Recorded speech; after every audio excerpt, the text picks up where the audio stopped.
या तिसऱ्या प्रकरणात अर्थातच ऐतिहासिक संशोधनाची साधने. अ, यामध्ये आतापर्यंत आपण मुळातच साधनांची जी काही ओळख आहे ती ओळख करून घेतलेली आहे.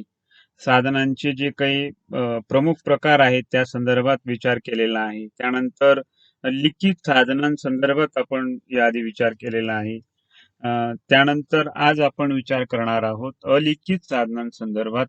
या अलिखित साधनांविषयीचे जे काही विश्लेषण आहे, सविस्तर विवेचन आहे ते आपण जाणून घेणार आहोत. अलिखित साधने. आता याच्यामध्ये अलिखित साधनांसंदर्भात विचार करण्याआधी आपण ऐतिहासिक जे काही संशोधन आहे, इतिहासाचे जे संशोधन आहे, मुळातच हे संशोधन एक व्यापक आणि प्रदीर्घकाळ चालणारी अशी ही प्रक्रिया होय, की ज्या प्रक्रियेमध्ये मुळात प्राथमिक स्रोत साधनं जी काही आहेत, ज्याला प्रायमरी सोर्सेस आपण म्हणतो, या प्रायमरी सोर्सेसला जे काही महत्व आहे, ते निश्चितच आधारभूत स्वरूपाचे मानले जाते. आता यामध्ये भौगोलिक जी काही माहिती आहे, ती माहिती ही अलिखित स्वरूपामध्ये अ, आणि सामान्य जे काही आहे, ते सामान्यतः अलिखित स्वरूपामध्ये असणारी ही भौगोलिक माहिती, या अलिखित भौगोलिक माहितीचा जो काही या ठिकाणी आधार आहे, तो देखील संशोधनासाठी घ्यावा लागतो. आणि म्हणून या संदर्भातील अलिखित साधन स्रोत जे काही आहे, ते अलिखित साधन स्रोत आपण सविस्तररित्या जाणून घेणार आहोत. अ, मुळातच अलिखित साधन म्हणजे काय? या संदर्भात जर आपण विचार केला, तर या ठिकाणी जी काही अलिखित साधने जी काही आहेत, ती म्हणजे त्यांच्या नावा निशी जर समजा आपण जो काही अर्थबोध आहे, ज्याला आपण वाच्यार्थ असं म्हणतो, सरळ-सरळ असा अर्थ म्हणतो. तो अर्थ म्हणजे अलिखित स्वरूपामध्ये उपलब्ध असणारी साधने. आता या अलिखित स्वरूपाच्या साधनांसंदर्भात जर आपण विचार केला, तर ती लिखित स्वरूपामध्ये नसतात. परंतु अशी साधने देखील संशोधनासाठी आवश्यक असतात. बरोबर? म्हणजे जी साधने लिखित नसली तरी ती अलिखित स्वरूपामध्ये असताना देखील त्यांचे जे काही महत्व आहे, ते महत्व संशोधनासाठी हे उपयुक्त स्वरूपाचे ठरते. म्हणजे इतिहास संशोधन करत असताना अलिखित स्रोत साधने जे काही आहेत, ते अलिखित स्रोत साधने हे ऐतिहासिक पुरावा म्हणून ज्यांचा उपयोग केला जातो आणि अशा अलिखित ऐतिहासिक पुराव्यांना देखील संशोधनामध्ये महत्व दिसून येते. म्हणून ऐतिहासिक संशोधनासाठी निश्चितच या ठिकाणी उपयुक्त असणारी जी पायाभूत स्वरूपाची जी काही अलिखित स्रोत साधने आहेत, या अलिखित स्रोत साधनांना संशोधनाचा आधारस्तंभ म्हणून मानले जाते.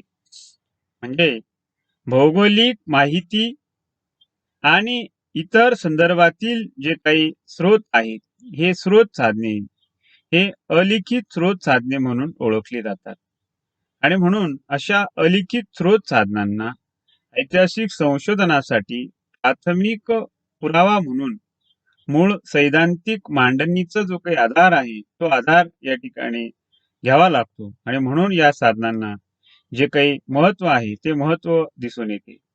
थोडक्यात अशी साधने, की जी साधने लिखित स्वरूपामध्ये उपलब्ध नसतात, जी साधने ऐतिहासिक संशोधनासाठी ही आधारभूत स्वरूपाची असतात. ऐतिहासिक संशोधनासाठी मुळातच जी पायाभूत स्वरूपाची असतात, अशा पायाभूत स्वरूपाच्या, आधारभूत स्वरूपाच्या अलिखित स्रोत साधनांना प्राथमिक दर्जाचे जे काही स्थान आहे, ते स्थान हे दिसून येते. आणि म्हणून अशा अलिखित स्रोत साधनांना संशोधनाचा आधारस्तंभ म्हणून देखील मानले जाते. म्हणजेच लिखित स्वरूपामध्ये उपलब्ध नसलेली, परंतु संशोधनासाठी आधारभूत असणारी स्रोत साधने म्हणजेच अलिखित स्रोत साधने होय. आता या अलिखित स्रोत साधनांसंदर्भातील उपलब्धतेसंदर्भात आपण विचार करूया. अलिखित स्रोत साधनांची उपलब्धता. आता अलिखित साधने आणि या साधनांची उपलब्धता म्हणजे इतिहास संशोधनाचा जो मूळ आधार आहे, अशा मूळ आधारासंदर्भात जी उपलब्धता आहे, त्या उपलब्धतेसंदर्भात जर आपण विचार केला तर यामध्ये भौगोलिक माहिती, अलिखित सर्वसामान्यांचे वाङ्मय, पुराण वस्तू कथा, नाणी, शिलालेख, इमारती यांचा समावेश हा अलिखित साधनांमध्ये होतो. इतिहासाची अलिखित साधने ही आजही आपले अस्तित्व टिकवून आहेत. भौगोलिक माहितीच्या आधारे अनेक घटना आणि या घटनांसंदर्भात आपल्याला माहिती होते ती या अलिखित साधनांद्वारे. उदाहरणार्थ छत्रपती शिवाजी महाराजांच्या काळातील ज्याप्रमाणे भौगोलिक परिस्थिती आहे तशीच परिस्थिती आजही आहे. त्या काळातील अनेक किल्ले आज देखील आपले अस्तित्व टिकून असलेले दिसून येतात आणि अशा भौगोलिक परिस्थिती संदर्भातील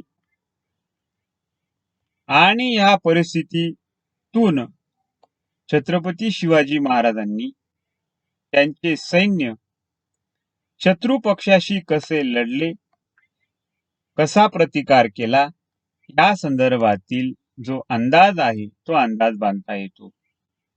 आणि म्हणून अशी ही भौगोलिक परिस्थिती ही अलिखित साधनांमध्ये जिचा समावेश होतो, अलिखित साधनांमध्ये तिचा अंतर्भाव होतो आणि म्हणून या भौगोलिक परिस्थितीचा जो काही आधार आहे तो आधार हा संशोधनासाठी, ऐतिहासिक संशोधनासाठी घेणे हे क्रमप्राप्त ठरते. किंबहुना त्याच्या दर्जासाठी हा निश्चितच पायाभूत स्वरूपाचे जे स्थान आहे ते स्थान या ठिकाणी दिसून येते. आणि म्हणून या साधनांना अगदी म्हणजे उदाहरणार्थ पुरातत्वीय अवशेष असतील यांना देखील या ठिकाणी महत्वाचे स्थान दिसून येते. शिलालेखावरून अशी ही माहिती उपलब्ध होते. या माहितीच्या आधारे तत्कालीन परिस्थिती संदर्भातील जे काही ज्ञान आहे ते ज्ञान होण्यास मदत होते. आणि म्हणून अशी ही जी अलिखित साधने आहेत ती अलिखित साधने आपल्या या ऐतिहासिक संशोधनासाठी, प्रदीर्घ काळ चालणाऱ्या ऐतिहासिक संशोधनासाठी आधार स्रोत म्हणून त्यांचे जे स्थान आहे ते स्थान हे दिसून येते. म्हणजे ऐतिहासिक घटनांची माहिती होण्यासाठी, ऐतिहासिक घटनांचे ज्ञान होण्यासाठी, ऐतिहासिक घटना जाणून घेण्यासाठी योग्य आकलन होण्याच्या दृष्टीने विविध साधने जी काही आहेत ती उपलब्ध असणे हे अत्यंत महत्वाचे असते. आणि म्हणून अशा विविध साधनांमध्ये एक म्हणजे अलिखित साधन होय. ज्या अलिखित साधनांच्या आधारे इतिहासाचे आकलन होण्यास, इतिहासाचे ज्ञान होण्यास आणि इतिहास समजून घेण्यासाठी निश्चितच उपयोग हा होत असतो. त्यानंतर वळूया आपण अलिखित साधनांच्या वर्गीकरण. अलिखित साधनांचे वर्गीकरण. आता याच्यामध्ये या अलिखित साधनांसंदर्भात जर आपण सविस्तर अंगाने विचार केला तर ही ऐतिहासिक संशोधनासाठी उपयुक्त असणारी साधन सामग्री म्हणून ओळखली जाते. जी स्रोत साधने ही लिखित स्वरूपामध्ये नसतात त्यांना अलिखित साधने असे संबोधन दिले जाते. मात्र यामधून गुणात्मक जे काही महत्व आहे ते महत्व मात्र या ठिकाणी कमी होत नाही. म्हणजे ही साधने जरी लिखित स्वरूपामध्ये नसली तरी त्यांचे महत्व, त्यांचे गुणात्मक महत्व कमी होत नाही. संशोधनामध्ये जेव्हा वास्तव लिखाणाची सुरुवात होते तेव्हा संशोधकाला प्राथमिक स्रोत साधनांचा पुरावा म्हणून त्यांचे महत्व हे अग्रगण्य ठरते. त्याचबरोबर मूळ लिखाणात जर काही त्रुटी भरून काढायच्या असतील तर त्या त्रुटी भरून काढण्यासाठी या अलिखित साधनांना निश्चितच जे काही महत्व आहे ते महत्व पायाभूत स्वरूपाचे असते. आणि म्हणून या अंगाने जर आपण विचार केला तर या स्रोत साधनांना आधारभूत स्वरूपाचे, पायाभूत स्वरूपाचे, मूलभूत असे स्थान हे दिसून येते. आता यामध्ये मुळात समाविष्ट असणाऱ्या घटकांसंदर्भात जर आपण विचार केला तर त्यामध्ये भौगोलिक माहिती.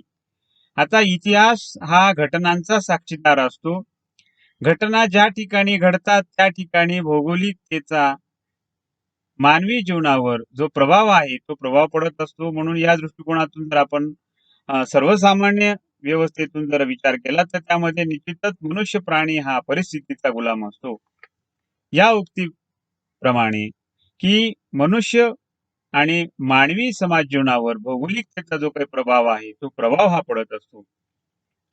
म्हणजे त्यामध्ये विभिन्न अशी जी काही भौगोलिक परिस्थिती आहे, अगदी प्रवासाचे मार्ग असतील, घाट असतील, डोंगरदऱ्या असतील, पठाराचे प्रदेश असतील यांचा समावेश या ठिकाणी होतो. मानव हा मूर्त स्वरूपाचा असतो, परंतु भौगोलिक संरचना ही शतकानुशतके अमूर्त स्वरूपामध्ये राहत असते. मानवाच्या आणि सजीव सृष्टीच्या नष्टतेनंतर ही तशीच हयात असणारी व्यवस्था होय. अशा सर्व भौगोलिक परिस्थितीचा उपयोग लेखक, संशोधक हा आपल्या संशोधनामध्ये सैद्धांतिक दृष्टिकोनातून करत असतो. आणि म्हणून या ठिकाणी जी भौगोलिक परिस्थिती आहे, जी भौगोलिक माहिती आहे, ती माहिती या संशोधनासाठी, ऐतिहासिक संशोधनासाठी उपयुक्त ठरत असते. म्हणजे उदाहरणार्थ जर आपण विचार केला तर त्यामध्ये छत्रपती शिवाजी महाराजांच्या काळात जी किल्ले बांधली गेली, त्या किल्ल्यांचा जरी आपण विचार केला तर त्याला भौगोलिकतेचा जो काही आधार आहे, तो आधार दिसून येतो. अशी ही अलिखित साधने, अशी ही अलिखित माहिती संशोधकाला आपल्या संशोधनासाठी ही निश्चितच पूरक ठरत असते, क्रमप्राप्त ठरत असते, अनिवार्य ठरत असते आणि मूलभूत स्वरूपाची व पायाभूत स्वरूपाची ठरते. त्यानंतर परंपरागत जनवाङ्मय. आता यामध्ये सांस्कृतिक दृष्टिकोनातून जर आपण विचार केला तर प्रत्येक संस्कृतीमध्ये असणारे हे जे काही मुखोद्गत स्वरूपाचे वाङ्मय आहे, त्या वाङ्मयाला निश्चितच महत्व असते. म्हणजे त्यामध्ये अगदी लघुकथा असतील, कवणे असतील, म्हणी असतील, गाणे असतील इत्यादींचा समावेश होतो. या सर्व जे काही हे घटक आहेत एका पिढीकडून दुसऱ्या पिढीकडे तोंडी स्वरूपामध्ये ज्याला आपण म्हणतो, ती तोंडी स्वरूपामध्ये स्थलांतरित होत असतात. त्याचा वापर, त्याचा उपयोग हा संशोधक त्याच्या लिखाणात, ऐतिहासिक संशोधनामध्ये करून घेत असतो आणि त्याचे उपयोजन करून संशोधनाला तो जो काही दर्जा आहे तो अव्वलतेचा दर्जा हा देऊ शकतो. भाषेच्या व जनसमूहाच्या आधारे जरी या वाङ्मयात बदल झालेले असले तरी अलिखित स्वरूपामध्ये त्याचा वापर हा महत्वपूर्ण ठरतो. त्याच्यानंतर पुराण वास्तू. आता याच्यामध्ये अलिखित साधनांमध्ये सर्वात विश्वसनीय म्हणून समकालीन दर्जाचे स्रोत साधन म्हणून या पुरातत्वीय साधनांना ओळखले जाते. आता याच्यामध्ये कोणताही बदल करता येत नाही. गतकालीन वाटचालीचा तो मुळातच प्रत्यक्षदर्शी असा अलिखित पुरावा असतो. म्हणजे ज्याला आपण म्हणतो घटनेचा साक्षीदार, असा घटनेचा साक्षीदार असणारा हा भाग म्हणून या ठिकाणी ओळखला जातो. आता त्याच्यामध्ये ज्या ज्या घटकांचा समावेश होतो त्या संदर्भात जर आपण क्रमशः विचार केला तर त्यामध्ये अस्थि अवशेष. आता मुळातच मानवाच्या देहाग्नी नंतर म्हणजे अंत्यसंस्कारानंतर किंवा प्राण्यांच्या मृत अवस्थेनंतर जी हाडे त्या संलग्नित वस्तू ज्या काही आहेत त्या उरतात त्यांना आपण अस्थि असे म्हणतो. अशा या संदर्भातील गतकालीन वाटचालीचा जो काही महत्वपूर्ण पुरावा आहे तो पुरावा म्हणून यांना स्थान असते. म्हणजे अगदी उदाहरणार्थ आपण जर डायनॉसॉरच्या मृत्यूनंतर ही मानवात त्याच्या अजस्रपणाची जी काही माहिती आहे ती माहिती त्याच्या अस्तित्वातून मिळू शकते आणि म्हणून या साधनाला या ठिकाणी संशोधनाच्या अंगाने एक महत्व दिसून येते. त्याच्यानंतर मृदभांडी. आता याच्यामध्ये मृदभांडी म्हणजे मातीची भांडी ही अलिखित स्वरूपामध्ये असलेली दिसून येतात. परंतु अशी ही जरी अलिखित स्वरूपामध्ये असणारी ही साधने पुरातत्वीय शास्त्राच्या संदर्भात अत्यंत महत्वपूर्ण ठरतात आणि या मातीच्या भांड्यांवरून मानवाच्या राहणीमानाचा, त्याच्या आर्थिक परिस्थितीचा आणि त्या संदर्भातील स्थितीचा जो काही जाणीवतेचा भाग आहे ही जाणीव या ठिकाणी होत असते. म्हणजे अगदी उदाहरणार्थ जर आपण विचार केला तर भारताच्या इसवी सन पूर्व 2500 ते अगदी 3000 च्या काळात जी चकचकीत स्वरूपामध्ये चकाकणारी मातीची जी काही भांडी आढळली त्यावरून भारताच्या लोहयुगाची कल्पना जी काही आहे ती कल्पना या ठिकाणी विचारात घेता येते. आणि म्हणून अशा मातीच्या भांड्यांना या ठिकाणी जे काही महत्व आहे ते महत्व अनन्यसाधारण स्वरूपात दिसून येते. त्यानंतर शिल्प अवशेष. मुळातच शिल्पकला ही मानवाच्या अभिव्यक्तीचे साधन आहे, मानवाच्या अभिव्यक्तीची ओळख आहे आणि अशा या साहजिकच अभिव्यक्तीतून तत्कालीन समाजाचे जे प्रतिबिंब आहे ते प्रतिबिंब लक्षात येते. त्या दृष्टिकोनातून तत्कालीन समाजाच्या व्यवहाराचे महत्वाचे जे पुरावे आहेत ते पुरावे या ठिकाणी विचारात घेता येतात. अगदी आपण वेरूळ अजिंठ्याच्या संदर्भात जरी विचार केला तर वेरूळ अजिंठ्याच्या लेण्यातील कलाविष्कार जो काही आहे त्या कलाविष्कारावरून ही काही माहिती आहे ती माहिती आपल्याला या ठिकाणी उपलब्ध होते. आणि म्हणून या संदर्भातील अशी ही जी काही शिल्प अवशेष आहे ती शिल्प अवशेष आपणास ऐतिहासिक पुरावा म्हणून माहिती देणारे स्रोत साधन म्हणून या ठिकाणी निश्चितच त्याचा उपयोग हा इतिहासाचा अलिखित स्रोत साधन म्हणून करता येतो. त्यानंतर नाणी. आता मुळातच हा जो काही घटक आहे अलिखित स्रोत साधनांमधून मुळातच आर्थिक संदर्भातील विशेष माहिती देणारा हा घटक, ज्या माहितीच्या आधारे तत्कालीन व्यावहारिक जीवनाची ओळख होते त्याचबरोबर अगदी राजकीय परिस्थितीचे देखील ज्ञान होण्यास मदत होते. आता आदान प्रदान व्यवस्थेतून मुळातच ही जी काही नाणी आहेत त्या नाण्यांसंदर्भातील जी काही स्रोत आहेत ते स्रोत साधन या ठिकाणी आपणास निश्चितच अवगत होण्यास मदत होते. म्हणजे अगदी आपण या नाण्यांसंदर्भात जर विचार केला तर या नाण्यांमधून इतिहासाचे जे काही मूर्त स्वरूप प्राप्त होत असते आणि म्हणून या ठिकाणी नाण्यांच्या प्रतीकामधून तत्कालीन अभिव्यक्तीचे जे काही कलात्मकता आहे ती कलात्मकता देखील आपणास निदर्शनास येते, ती जाणून घेण्यास मदत होते. त्याचबरोबर धार्मिक स्वरूपाचे जे काही महत्व आहे ते देखील या ठिकाणी समजून घेता येते. या सर्व गोष्टींमुळे नाण्यांना इतिहासाचा पुरावा म्हणून जो काही या ठिकाणी उपलब्धतेचा भाग आहे तो निश्चितच या ठिकाणी दिसून येतो. आणि म्हणून अशा अलिखित साधनांमध्ये नाणी या घटकाला जे महत्व आहे ते निश्चितच पायाभूत स्वरूपाचे दिसून येते. त्यानंतर चित्रात्मक शैली. आता या ठिकाणी चित्रकला ही एक मानवी जीवनाचे अभिव्यक्तीचे अंग आहे. भारतामधील विभिन्न ठिकाणातील जी काही चित्रकला आहे त्या चित्रकलेचा जर आपण विचार केला तर त्यामध्ये उदाहरणार्थ भीमबेटका येथील पुराण वस्तू संदर्भात त्या संदर्भातील जी काही माहिती आहे ती माहिती या चित्रशैलीतून मानवाच्या विभिन्न अंगाचा जो काही तपशीलवार इतिहास आहे त्या संदर्भातील उपलब्धता जी काही आहे ती उपलब्धता होण्यास मदत होते. म्हणून हे एक स्रोत साधन म्हणून या ठिकाणी ओळखले जाते. या चित्रशैलीतून प्रत्यक्षरित्या समाज कसा होता, त्या समाजाची एकूण व्यवस्था ही कशा पद्धतीची होती या सर्व बाबींची जी काही माहिती आहे ती माहिती आपणास जाणून घेण्यासाठी ही चित्रशैली जी काही आहे ती एकूणच उपकारक ठरत असते, उपयुक्त ठरत असते, उपयोगी ठरत असते. आता याच्यामध्ये अगदी आपण या चित्रशैलीचा जर विचार केला उदाहरणार्थ त्याच्यामध्ये जयपूर, कांगज इत्यादी चित्रशैलीतून इतिहासाचे दर्शन होते, इतिहासाचे ज्ञान होते, इतिहास समजून घेता येतो, इतिहास जाणून घेता येतो आणि इतिहासासंदर्भातील व्यापक दृष्टिकोनही विचारात घेता येतो.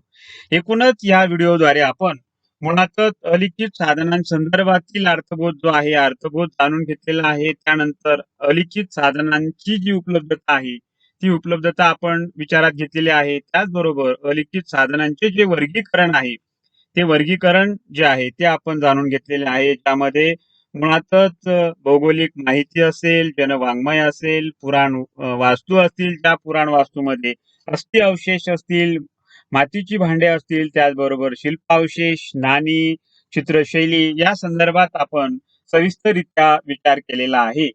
आणि निश्चितच हा अलिखित स्रोत साधनांचा जो काही मुळातच पायाभूत महत्वाचा जो काही भाग आहे तो या ठिकाणी आज आपण विचारात घेतलेला आहे. आणि म्हणून ऐतिहासिक संशोधनासाठी लिखित साधनांबरोबरच अलिखित साधनांचा देखील कशा पद्धतीने उपयोग करून घेता येतो हे आज आपण जाणून घेतलेले आहे.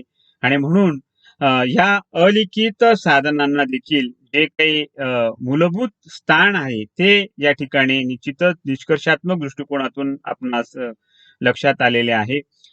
त्यानंतर आपण पुढील व्हिडिओद्वारे अशा या अलिखित साधनांचे जे काही महत्त्व आहे, ते महत्त्व आपण जाणून घेणार आहोत.